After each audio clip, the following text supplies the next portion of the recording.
You know what? The tariffs, they haven't just hit the usual suspects like China and Germany, although they did hit them pretty good. They really triggered a geopolitical aftershock that's now rippling through Asia and the Middle East. Taiwan, Indonesia, and the Gulf states, none of them wanted this fight, but now they're stuck between the gears of a new global machine, America's tariff regime.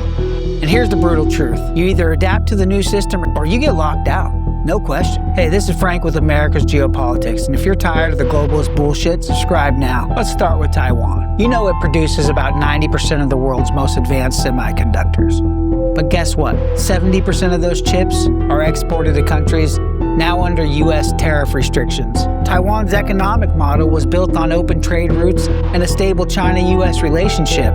That's out the window. Today, that model is disintegrating. The U.S. wants Taiwan on its side, but it's demanding more than military cooperation. Now it wants supply chain loyalty. And you know what? That puts Taiwan in a tight spot. Split with Asia and bet everything on America? Or try to play both sides and risk losing the U.S. market?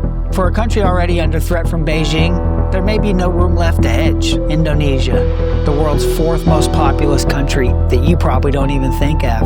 It has the largest nickel reserves on Earth, which we need every day, and yet its role in the new economic order is still undecided. America wants Indonesia to step up as an alternative to China in electronics and EV supply chains.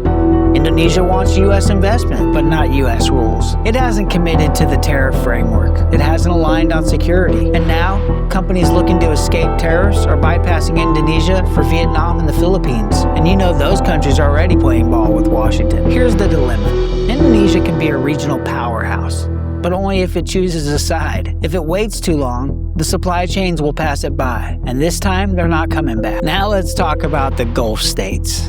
You know, Saudi Arabia, the UAE, they're swimming in oil money and ambitious development plans. But they're also deeply entangled with China, who buys a massive portion of their crude and invests heavily in their infrastructure. You know, that was fine until now. Trump's tariff structure is making it clear. If you're taking Chinese cash and Huawei contracts, you're not getting priority U.S. market access. And that's a huge problem for countries banking on Western tech, defense, and tourism, especially when oil demand may peak this decade. Yeah, that's right, oil demand may peak this decade. Saudi Arabia's Vision 2030, it needs U.S. investment in global legitimacy.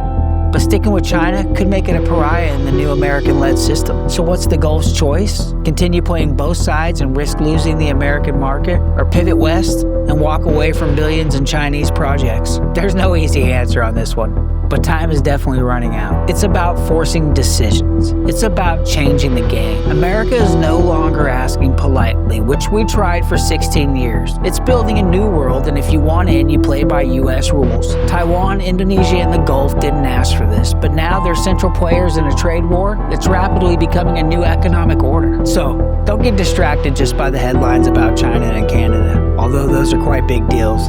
The real shift is happening in the middle, where neutral countries are being dragged off the fence. The world's being reshaped, and as always, it's not the loudest countries that matter. It's the ones trying not to choose until it's too late. Tomorrow, we're going to break down how America is spending the $500 billion in new tariff revenue and what it tells us about the long game. Hey, this is Frank for America's Geopolitics. If you like what you heard, give us a follow. See you next time.